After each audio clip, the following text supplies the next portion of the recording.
Sword of Coming, episode 109-110. Untuk melihat video selengkapnya, sahabat bisa kunjungi playlist yang telah Sabta Novel sediakan. Yuk mari, kita berimajinasi bersama dan masuk ke alur ceritanya.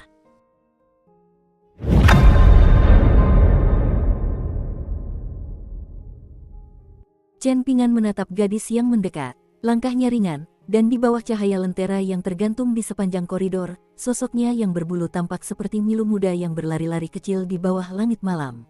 Zulu tak lagi tampak seperti pendiam yang hanya berbicara dengan ekspresinya. Sebaliknya, ia tampak seperti gadis tetangga yang ramah dan selalu tersenyum cerah. Chen Ping'an hampir tak percaya. Ia memperlambat langkahnya dan berhenti, melebarkan matanya menatap wajah gadis muda yang agak asing itu. Zulu menarik tangan kirinya dari belakang punggungnya dan melambaikan tangan ke arah Chen Ping'an, sambil berkata sambil berjalan, "Chen Ping'an, mengenai hal-hal yang terjadi di Gunung Gotabel, ayahku ingin aku memberitahumu." Jarak mereka hanya 5 langkah, dan gadis muda yang berada di puncak tahap kedua tiba-tiba mengerahkan seluruh kekuatannya dan menerjang maju, tiba di hadapan Chen Ping'an hanya dalam 2 langkah. Mereka hampir berhadapan, dan mereka bisa melihat dengan jelas ekspresi di wajah masing-masing. Ada campuran rumit antara kebiadaban, amarah, kegembiraan, dan kelegaan di wajah gadis muda itu, sementara hanya ada kesedihan dan intensitas di mata anak laki-laki itu. Tatapannya setajam dan sedalam parang yang diasah oleh panggung pembantai naga. Tangan kiri Zulu mengepal dan dengan ganas memukul dahi Chen Ping'an. Namun, ini hanya tipuan, dan ia bahkan sengaja memperlambat kecepatan serangannya. Pukulan mematikan yang sesungguhnya akan datang dari tangan kanannya. Saat ia melancarkan serangan secepat kilat ini, 3 tusuk bambu setajam silet langsung menusuk jantung anak laki-laki itu. Tepat saat tusukan bambu hendak menembus dada Chen Ping'an, gadis muda yang tiba-tiba menerjang ke depan untuk membunuhnya akhirnya menyelesaikan kalimatnya tepat waktu, sambil meludah, "Maaf. Apakah Zulu masih terlihat malu-malu dan ramah saat ini?" Tidak, yang ada hanyalah kekejaman di wajahnya.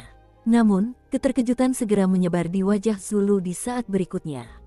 Mengetahui bahwa situasinya gawat, ia baru saja akan mundur. Chen Ping'an mengangkat tangan kanannya dengan agresif. Namun, bukan untuk menangkis pukulan tangan kiri Zulu. Sebaliknya, ia memanfaatkan celah yang berani diciptakan Zulu dengan tipuan, dan tangannya dengan ganas melesat ke depan dan mencengkeram lehernya. Pada saat yang sama, tangan kirinya mencengkeram erat pergelangan tangan kanannya yang dipenuhi niat membunuh tersembunyi. Dengan sentakan kuat, ia mencegah 3 tusuk bambu menembus dadanya. Ia kemudian melepaskan semburan kekuatan dan menyeretnya ke samping dengan mencengkeram lehernya, menghujani perutnya dengan lutut yang ganas dan berat. Gadis muda itu hampir muntah empedu saat tubuhnya tanpa sadar meringkuk. Ia langsung kehilangan kemampuan untuk melawan. Namun, Chen Ping'an tidak lengah, dan ia terus melancarkan serangan lain, menggunakan kepalanya sebagai palu untuk menanduk dahi gadis itu dengan kuat. Zulu tersandung mundur. Chen Ping'an kembali menendang, menambah luka di perut gadis muda yang sudah terluka parah. Ia terlempar kembali seperti boneka kain, menghantam lantai batu biru koridor dengan keras. Ia berusaha keras untuk berdiri, tetapi gagal setelah 2 kali mencoba. Darah merembes dari sudut mulutnya, dan wajahnya seputih kain. Ia berada dalam kondisi yang menyedihkan. Anak muda itu telah melancarkan serangkaian serangan kejam dalam satu tarikan napas. Zulu menekan sikunya ke tanah, menahan rasa sakit yang menyayat hati yang menjalar ke seluruh tubuhnya saat ia mengerahkan seluruh tenaganya untuk mundur. Ia ingin menjauh sejauh mungkin dari pemuda bersandal jerami ini, meski hanya selisih 1 sentimeter. Chen Ping'an mengamati sekeliling. Setelah memastikan tidak ada bahaya, barulah ia berjalan mendekati gadis muda yang tampak kalah dan berantakan itu. Namun, tubuhnya masih tegang, dan gerakannya masih hati-hati. Zulu dilanda kepanikan yang tak terlukiskan. Ia tak sempat menyeka darah dari sudut mulutnya, dan ia menjelaskan sambil terisak-isak, "Jangan bunuh aku, Chen Ping'an. Aku hanya mengerjaimu. Sungguh, aku tidak berbohong padamu. Kalau aku ingin membunuhmu, kenapa aku harus pakai tusuk sate bambu dari Tanghulu? Lagi pula, kenapa aku harus membunuhmu?" Chen Ping'an langsung tepat sasaran, katanya, "Waktu kita berpisah di jalan River Viewing, kamu ajak ayahmu dan bilang mau ke toko senjata. Apa kamu mau beli belati atau senjata tersembunyi lainnya? Kayaknya toko senjatanya udah tutup, jadi kamu terpaksa pakai tusuk sate bambu." Zulu tiba-tiba tertawa. Dadanya naik turun dengan hebat, dan ia terbatuk-batuk. Ia menutup mulutnya, namun darah segar terus merembes dari sela-sela jarinya. Ia melepaskannya seolah pasrah, dan menatap anak laki-laki yang sedang menatapnya. Tatapannya terus turun, akhirnya mencapai sandal jerami kasar dan vulgar di kakinya. Ia mendongak lagi, dan seolah-olah sudah gila, ia malah tertawa alih-alih menangis. Ia memelototi Chen Pingan yang mendekat dan terkekeh dengan suara serak, "Sayangnya, kau tidak sebodoh yang kubayangkan. Namun, ada sesuatu yang sangat membuatku penasaran. Bagaimana kau bisa melihat niat membunuhku?" Dia meninggikan suaranya, dan penampilannya yang cantik berubah menjadi gila. "Chen Pingan, sebelum kau membunuhku, bisakah kau setidaknya memberitahuku alasannya?" Chen Pingan tidak berhenti, dan dia membalas, "Mengapa kamu melakukan ini?" Zulu baru saja hendak duduk, tetapi Chen Pingan langsung menginjak dahinya dan membuat bagian belakang kepalanya terbentur keras ke lantai batu biru. Gadis muda itu meludahkan seteguk darah dan akhirnya menyerah pada perjuangannya yang sia-sia. Namun, jauh di lubuk hatinya, ia menganggap ini sebagai penghinaan terbesarnya. Seorang anak laki-laki miskin bersandal jerami berdiri sambil berbicara kepadanya, tetapi ia hanya bisa terbaring tak berdaya, bahkan untuk bisa duduk pun ia hanya berharap. Ia mengangkat tangannya untuk menyeka darah dari mulutnya, lalu terkekeh, "Ingat surat yang dikirim Tuan Muda kedua kepada Nyonya Muda. Tuan Muda ahli dalam semua jenis musik, go, kaligrafi, dan melukis. Ia terutama ahli dalam menulis aksara semi-kursif, dan karakter-karakternya sama riang dan tak terkendalinya dengan kepribadiannya. Namun, sebelum meninggalkan rumah untuk pergi ke ibu kota, Tuan Muda tiba-tiba berkata bahwa ia ingin belajar aksara biasa. Ia berkata bahwa seseorang perlu memahami cara mematuhi aturan dan peraturan dunia luar. Ia ingin mulai mengendalikan emosi dan temperamennya." Chen Pingan berjongkok di sampingnya dan melepaskan jari-jarinya, melepaskan 3 tusuk sate bambu dari tangannya. Ia memegangnya di telapak tangannya sambil berjalan menuju bangku di koridor. Ia tanpa ekspresi sambil terus menatap Zulu, dan tidak memberinya kesempatan untuk membuat masalah lebih lanjut. Niat membunuh Zulu terhadapnya jelas terlihat teguh dan tak tergoyahkan. Tak ada sedikit pun keraguan di matanya. Di sisi lain, akan sangat sulit bagi Chen Pingan untuk membunuhnya tanpa rasa bersalah. Hal ini terutama disebabkan oleh gadis kecil berbaju merah dan pria parubaya yang gagah, serta tuan muda kedua dari klan Li atau semacamnya. Chen Pingan langsung menyadari niat jahat gadis itu ketika melihatnya berjalan ke arahnya dari seberang koridor.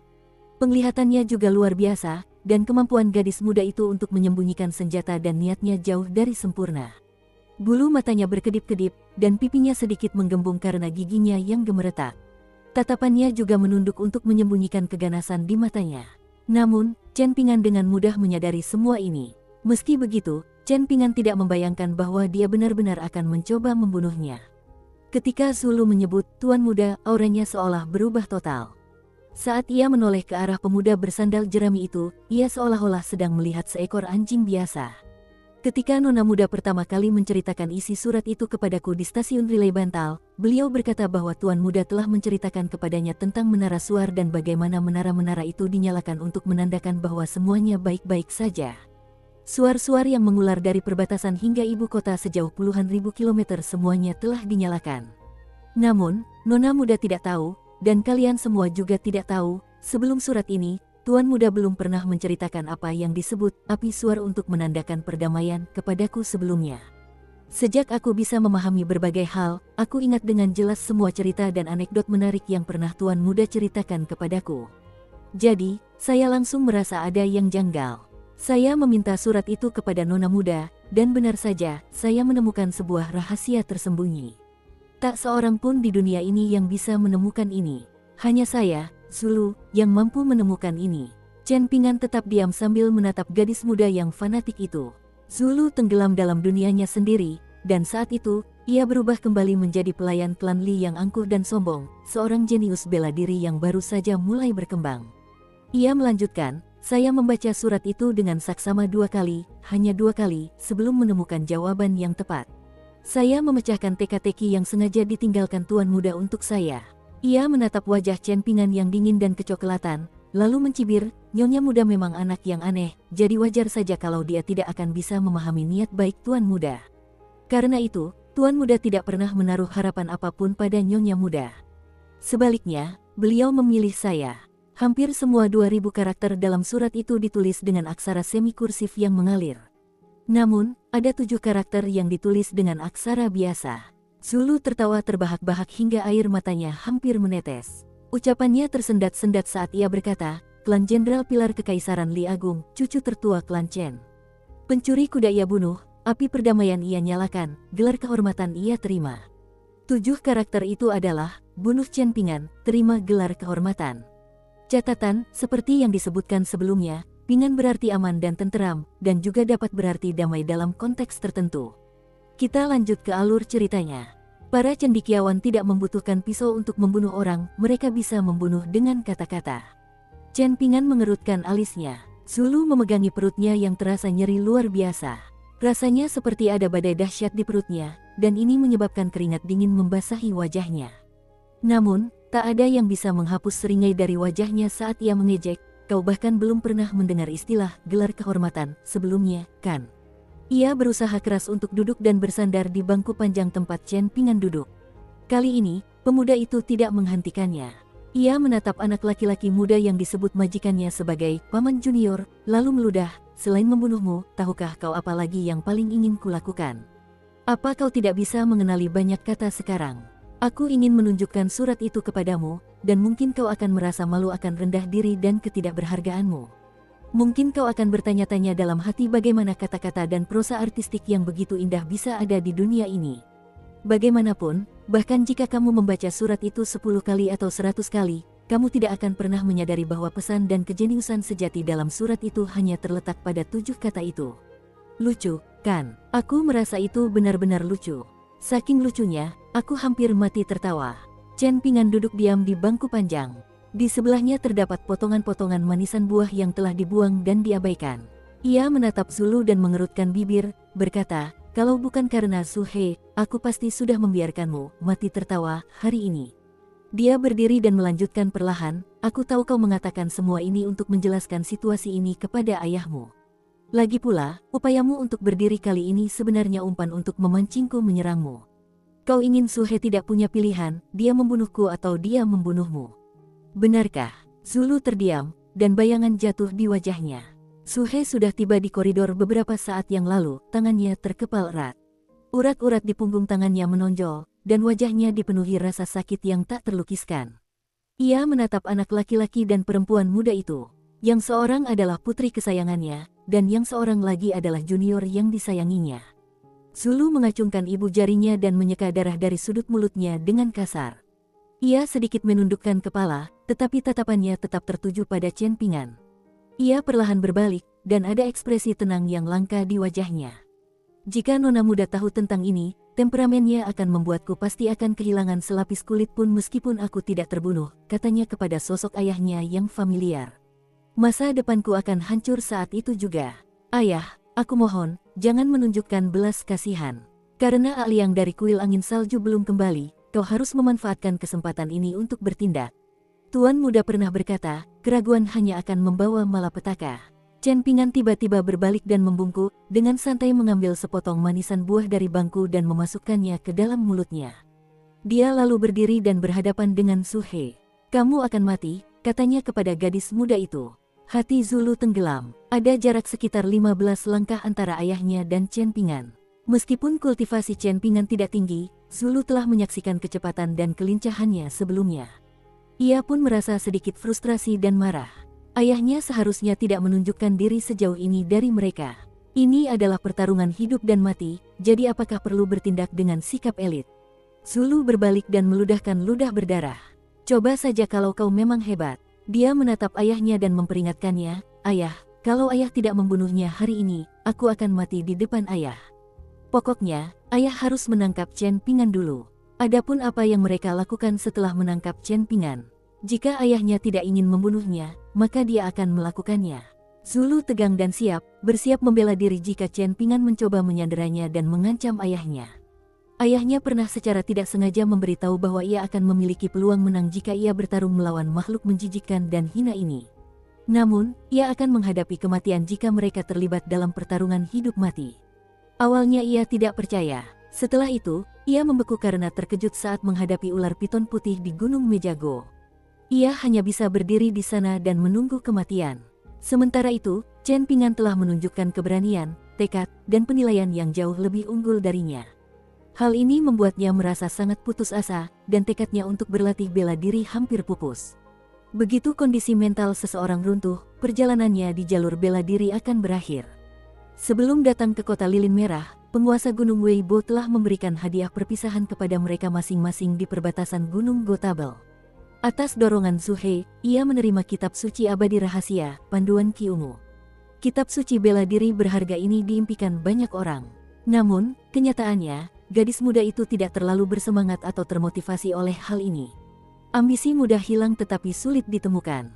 Bagaimana mungkin Suhe, seorang seniman bela diri yang masih awam dan mabuk impian mencapai puncak seni bela diri, bisa mengetahui hal ini? Namun, kedatangan surat itu bagaikan tuan mudanya yang memberikan instruksi langsung kepadanya. Bagaikan arang yang diterima saat hujan salju lebat, dan telah menyalakan kembali api harapan di benak gadis muda itu. Catatan, ini berarti menerima bantuan di saat dibutuhkan. Kita lanjut ke alur ceritanya. Ia berkata pada dirinya sendiri bahwa ia harus berlatih bela diri. Setidaknya, ia harus menjadi seorang Grandmaster bela diri seperti ayahnya. Ia akan memberikan kontribusi besar di medan perang dan berhak mendapatkan gelar kehormatan. Apalagi karena mereka kini memiliki pil empedu pahlawan dari Gunung Bela Diri Sejati dan kitab suci abadi, panduan Ki Ungu. Seperti yang dikatakan Suhe, ia bahkan berani bermimpi menyaksikan pemandangan di tingkat ketujuh yang megah itu. Kalau begitu, mengapa ia, Zulu, tidak berani memimpikannya hal-hal yang sebelumnya tak berani ia impikan? Namun, impiannya akan masa depan yang cerah dan jalur kultivasi yang memukau semuanya dibangun di atas prasyarat kecil.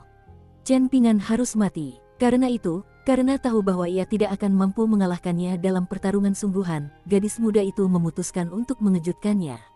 Seperti dugaan Chen Pingan, ia ingin membeli belati. Sayangnya, toko senjata itu sudah tutup hari itu, meninggalkan dia dengan tangan kosong. Akan tetapi, ayahnya ingin dia meminta maaf kepada Chen Pingan, dan dia juga mendengar Chen Pingan dan nyonya mudanya berbicara tentang pembelian Tanghulu. Belati dapat membunuh, dan begitu pula tusuk bambu dari Tanghulu jika dipegang oleh seniman bela diri yang berada pada tahap puncak tingkat kedua. Khawatir satu tusuk sate bambu akan patah akibat benturan, Zulu berdalih membeli Tanghulu untuk Chen Pingan dan Li Baoping agar mendapatkan 3. Dengan 3 tusuk sate bambu di tangannya, ia yakin bisa menusuk jantung anak muda itu. Rencananya sempurna. Zulu telah menunjukkan akal sehat dan kecerdasan yang tajam. Tuan muda kedua klan Li yang tidak pernah memperlihatkan dirinya selama ini juga memperlihatkan kemampuannya yang luar biasa dalam mengidentifikasi bakat dan memanfaatkan orang lain. Yang benar-benar mengesankan dari rencana Zulu adalah kemampuannya untuk meninggalkan jalan mundur bagi dirinya sendiri. Di saat yang sama, ia tidak meninggalkan jalan mundur bagi ayahnya, seorang seniman bela diri tingkat kelima. Entah dia meninggal atau Chen Pingan yang meninggal. Melihat anak laki-laki muda miskin yang memiliki tusuk rambut giok di rambutnya, Suhe mengucapkan kata-kata yang seharusnya diucapkan putrinya dengan sungguh-sungguh dan tulus, maaf. Chen Pingan tersenyum dan menjawab, tidak apa-apa. Setiap orang bebas memilih jalannya sendiri. Senyumnya bertentangan dengan akal sehat dalam situasi tersebut, dan malah menyebabkan seseorang merasakan hawa dingin di tulang punggungnya. Zulu yang berada di dekatnya mengalami perasaan aneh ini secara langsung. Setelah berlatih tanding dengan Suhe di Gunung Mejago, Chen Pingan menyadari 3 titik akupuntur di tubuhnya yang secara mengejutkan mampu menimbulkan rasa takut pada naga api yang mengamuk tanpa kendali. Naga itu tidak berani memasuki titik-titik akupuntur ini. Baru pada saat itulah Chen Pingan akhirnya menemukan 3 gumpalan kecil ki pedang yang tersembunyi di dalam tubuhnya. Gumpalan-gumpalan itu terhubung dengan pikirannya, jadi menggunakannya sama sekali tidak menjadi tantangan. Chen Pingan telah mengeluarkan sedikit ki pedang untuk melenyapkan kepala ular piton putih itu. Dukung terus channel YouTube Sabta Novel. Demi menyelamatkan dirinya, dia merasa tidak ada salahnya menggunakan sedikit ki pedang lagi di sini. Namun, dia pasti harus mendapatkan imbalan ketika dia menggunakan sisa ki pedang terakhirnya. Dia tidak bisa membuat kesepakatan yang selalu impas. Ini adalah jebakan jahat yang telah disiapkan untuknya. Zulu juga telah menjelaskan banyak hal. Sementara itu, Chen Pingan hanya berbicara beberapa kali dan mengucapkan beberapa patah kata. Maka, anak laki-laki itu merasa harus mengatakan sesuatu saat ini. Untuk dirinya sendiri, dan juga untuk kakak abadi yang mengandalkannya untuk bertahan hidup. Kalau tidak, ia pasti akan merasa sedikit kesal. Anak lelaki itu menggeser 1 sandal jerami ke depan dan 1 sandal jerami ke belakang. Ia menekuk lututnya, lalu menurunkan posturnya. Sambil menyatukan jari telunjuk dan jari tengah, ia menunjuk pria yang berdiri di kejauhan, di seberang koridor. Bibirnya bergerak sedikit, mungkin itu indera keenamnya, Atau mungkin itu peringatan dari berkah leluhur. Zulu tiba-tiba merasa panik dan ketakutan saat ini, dan dia berteriak, tidak. Kulit Suhe merinding, dan sang Grandmaster perkasa di tingkat kelima merasa seolah-olah pikiran dan tubuhnya telah tenggelam ke dalam lumpur. Ia membeku di tempat. Chen Pingan diam-diam melafalkan, pedang, terhunus. Sesuatu menekan bahu Chen Pingan, menyebabkan auranya langsung membeku. Gumpalan ki pedang di titik akupunturnya sudah seperti anak panah yang ditarik penuh dan harus ditembakkan. Namun, tamparan di bahunya telah mengubah segalanya. Ini seperti ular piton ganas yang pergi berburu tetapi bertemu dengan naga banjir, auranya yang awalnya gigih secara alami akan membeku dan mereda, dan ia secara alami akan memilih untuk berhenti sementara. Berhenti di situ, kata seorang pria bertopi bambu sambil berdiri di samping Chen Pingan. Ia merangkul bahu anak laki-laki itu dan tertawa, kita semua satu keluarga besar yang saling mencintai. Kenapa harus berkelahi dan saling membunuh? Sungguh tidak pantas. Chen Pingan mendongak, dan pria yang datang dan pergi seperti bayangan itu tersenyum padanya dan berkata, percayalah, aku Liang. Chen Pingan menghela napas dan mengalah, baiklah, aku akan mendengarkanmu sebentar. Liang hanya melirik Suhe, dan ia bahkan tidak melirik Zulu sedikit pun. Suaranya malas saat menjelaskan, menggunakan secercah ki pedang yang begitu berharga untuk membunuh Suhe yang menyedihkan itu sungguh menyia-nyiakan harta karun suci. Bahkan jika kau tidak merasa tertekan, aku akan merasa tertekan untukmu. Lagi pula, lupakan saja, cukup dengan omongan menyedihkan ini. Singkatnya, hati nuraniku akan sakit jika aku tidak turun tangan. Ini teknik penyaluran ki untukmu, 18 perhentian. Anggap saja ini sebagai kompensasi. Chen Pingan baru saja akan keluar dari kuda-kudanya. Namun, Liang melepaskan bahunya dan mundur selangkah, menggelengkan kepala, lalu berkata sambil tersenyum, kuda-kudamu terlalu kasar dan tak beradab. Aku akan mengajarimu sesuatu yang jauh lebih mengesankan. Liang menatapnya dan memerintahkan, berdiri teguh. Ia kemudian menekuk jarinya dan menepuk bahu Chen Pingan. Setelah itu, tangannya secepat kilat menepuk dadanya 7 atau 8 kali. Pada saat yang sama, ia menggunakan teknik abadi yang bahkan lebih mengesankan daripada memampatkan suara seseorang menjadi seutas benang. Suaranya langsung terngiang di benak anak muda itu, berkata, ingatlah titik awal ki ini, dan ingat jalurnya serta nama-nama titik akupuntur yang dilaluinya.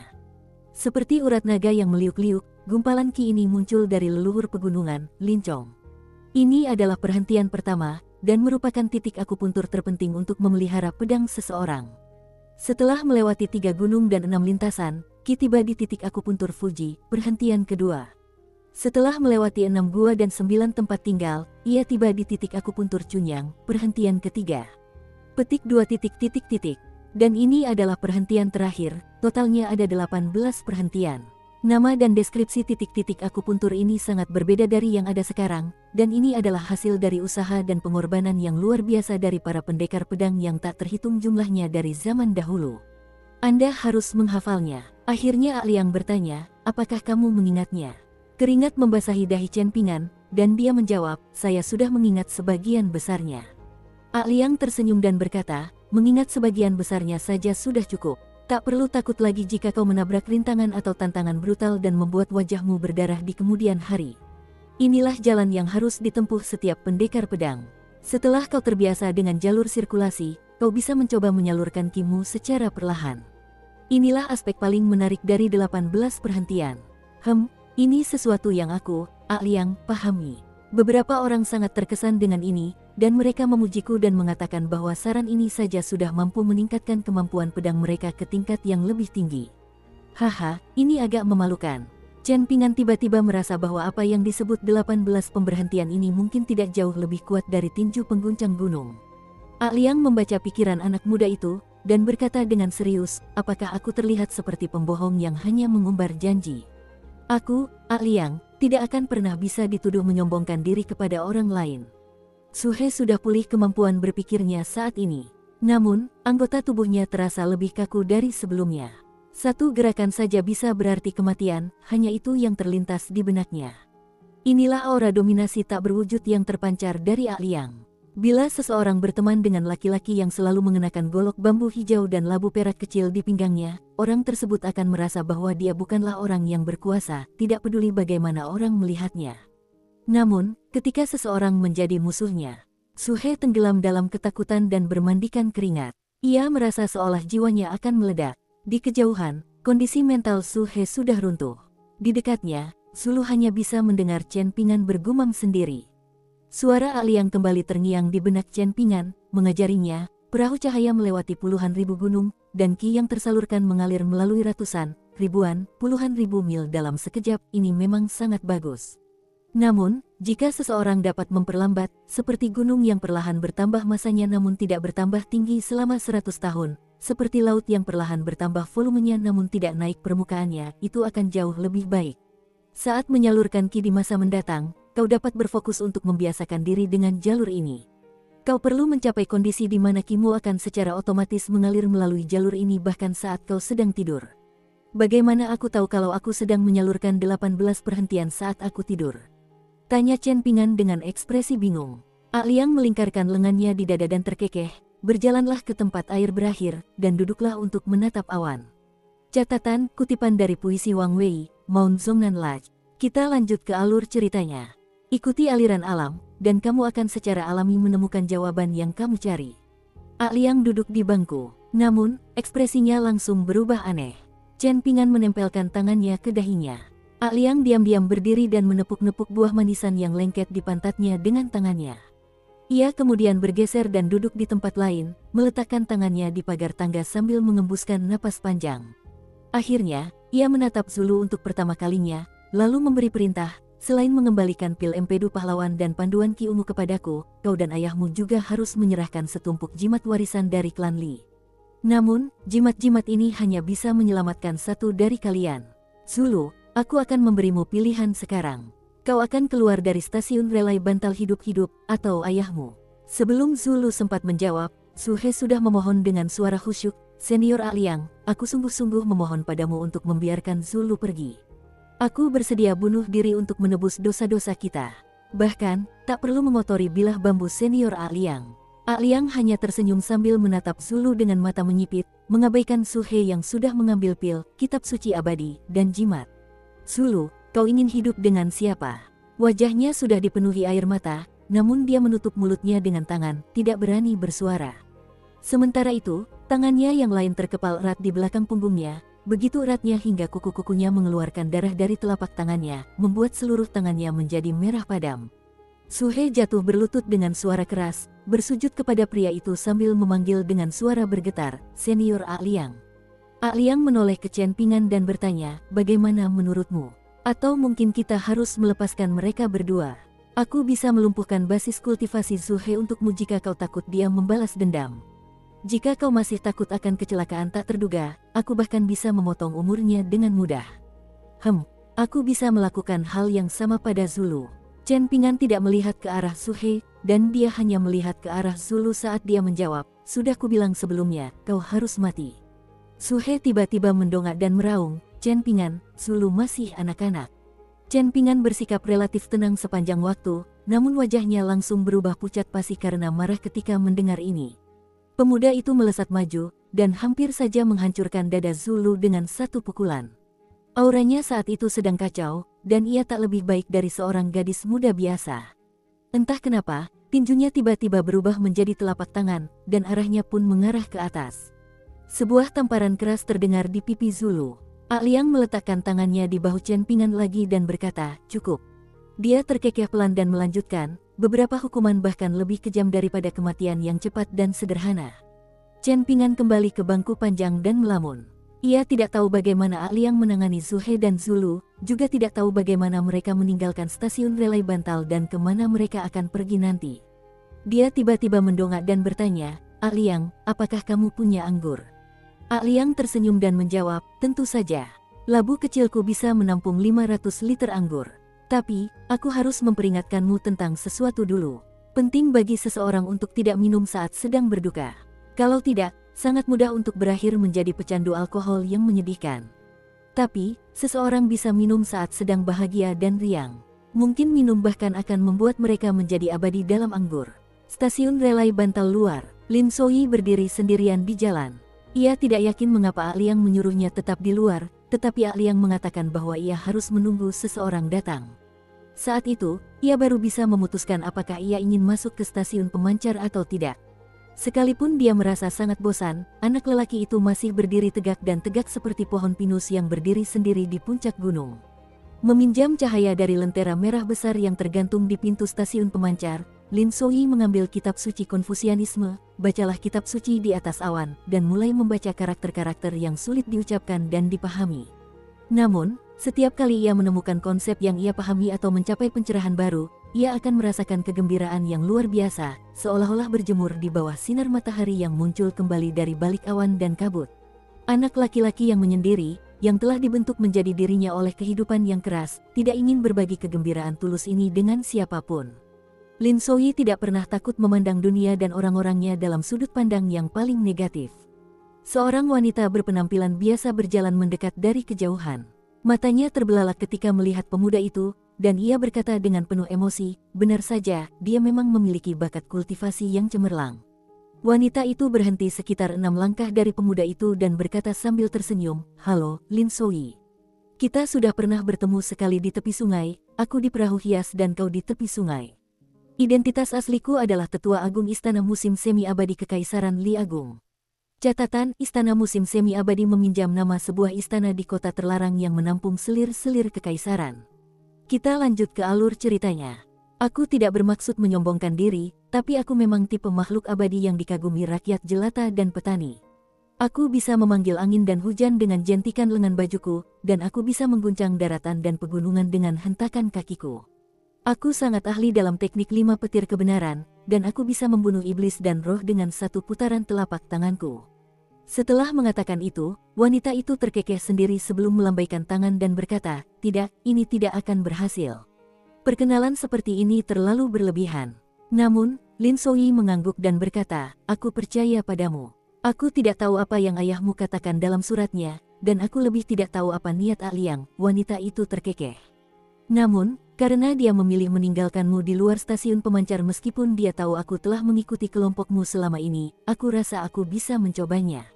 Aku ingin melihat apakah aku bisa meyakinkanmu untuk kembali ke ibu kota bersamaku. Setelah berpamitan dengan orang tuamu, kau bisa ikut denganku ke Istana Musim Semi Abadi untuk berkultivasi. Ayahku menyuruhku untuk patuh tinggal di kota lilin merah, jawab Lin Soyi dengan ekspresi acuh tak acuh. Setelah itu, dia bilang orang yang berkuasa akan membawaku ke ibu kota bersama mereka. Kalau tidak, dia tidak akan mengambil mayatku bahkan jika aku mati secara misterius di suatu tempat, orang mati tidak sebanding dengan biaya transportasi. Ayah juga menyebutkan bahwa barang-barang di ibu kota saat ini sangat mahal, jadi pengeluaran klan cukup besar. Wanita itu mendesah dan berkata, "Kata-kata ayahmu memang menjengkelkan. Tapi, bukankah itu benar?" Senyum mengejek tersungging di sudut bibir anak muda itu. Wanita itu ragu sejenak sebelum mengulurkan tangan kepada Lin Soyi dan berkata dengan ekspresi bermartabat, "Meskipun kau mungkin menganggap ini kekanak-kanakan dan sama sekali tidak misterius, tanpa banyak suka duka, percakapan yang cerdas, dan ujian yang melelahkan, aku tetap ingin mengatakan ini padamu. Lin Soyi, majulah selangkah, dan kau akan menjejakkan kaki di jembatan menuju umur panjang." Lin Soyi menyimpan bukunya sebelum menggelengkan kepala dan menjawab, "Terima kasih atas tawaran dan niat baikmu, Tetua Abadi.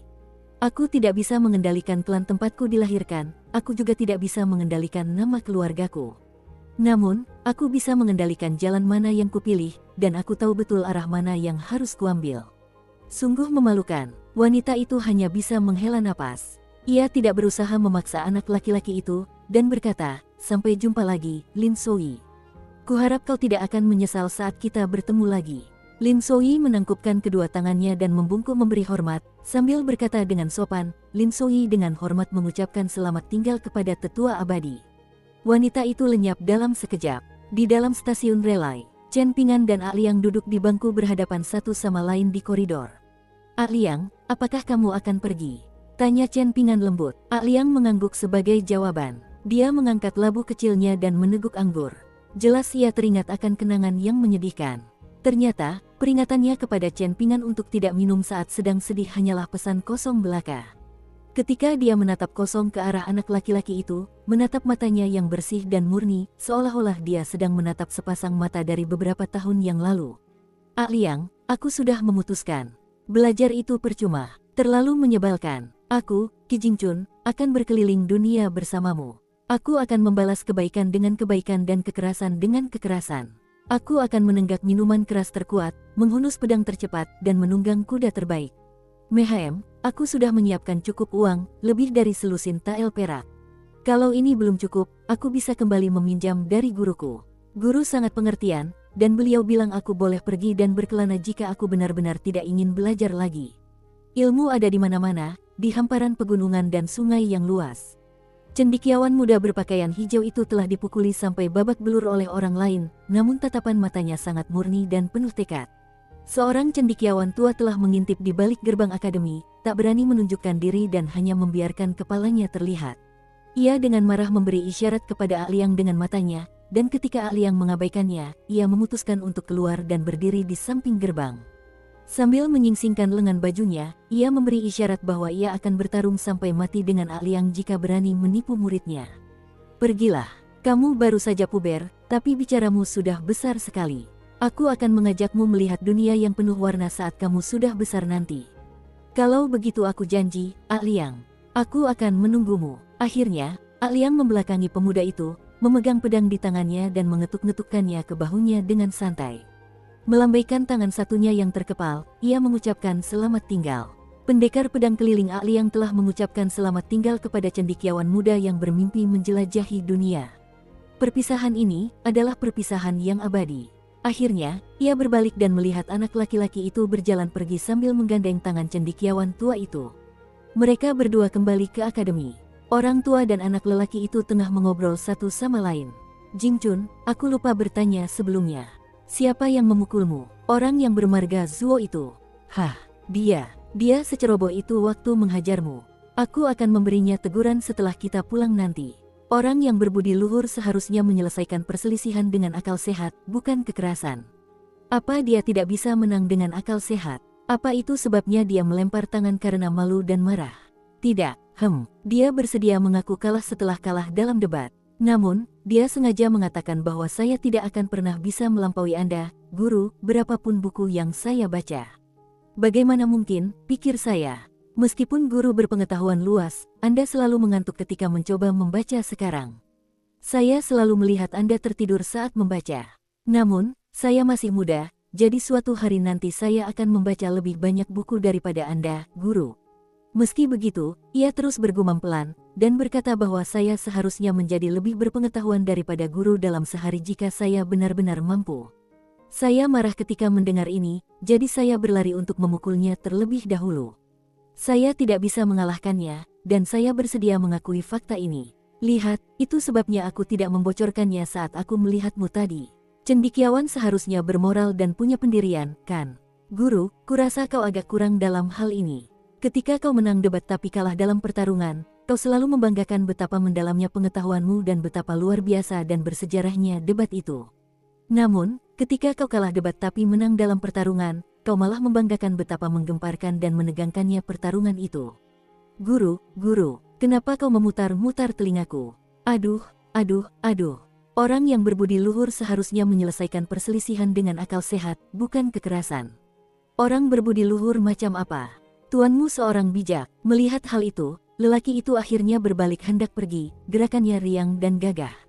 Selama tahun-tahun yang panjang dan penuh gejolak itu, pria itu terkadang duduk di atas tembok besar dan menikmati seteguk anggur sendirian. Berita-berita kecil dan rumor akan menyebar dari gunung stalaktit yang jauh, tanpa satu pun yang merupakan kabar baik. Semuanya akan menjadi mimpi buruk demi mimpi buruk. Mendengar berita ini, pria itu akan menyesal tidak membawa serta cendekiawan muda itu. Ia akan menggerutu tentang kakek tua itu dan memarahinya karena bahkan tidak mampu merawat murid kesayangannya. Dan kini, menatap pemuda di hadapannya, Aliang tiba-tiba tersenyum.